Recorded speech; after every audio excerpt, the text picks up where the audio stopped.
When it comes to getting a pay raise, some people get more than others, and it doesn't always have to do with your performance. Other factors can play into this. Right, it really comes down to your negotiating skills. Everyone's not good at this, Jeff, so you have some advice for all of us out there. We're all listening. Yeah, well, when's the last time you got a pay raise? Has it been so long that you can't remember? Meanwhile, your company's stock is going up. You know that you're punctual, you're efficient, you're productive, you are an all-star employee. So what's the deal? You're not getting any love with your paycheck.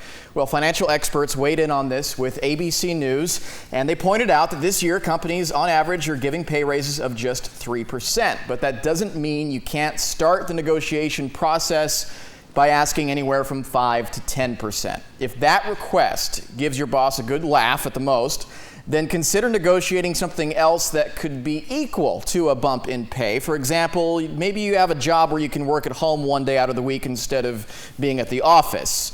So if you can get your boss to convince you to work a 4-day week at the office and 1 day at home, that means you don't have to pay for the child care that maybe you would normally have to pay. So that might equal to a bump in pay because you're saving more money. Or maybe you can negotiate an extra week of vacation. Just remember, when you approach your boss in his office or her office, go in there with a plan in mind.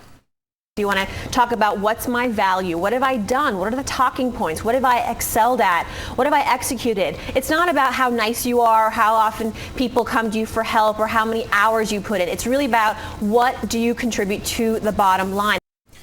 And wouldn't you know it, gender plays a role in negotiations. Men negotiate more often and more aggressively, according to financial experts. And men negotiate 4 times more than women. And when they do ask for a salary bump, they ask for 3 times more than what a woman asks for. And guys, keep in mind that a woman on average makes 77 cents for every dollar that a man makes. And maybe that's why.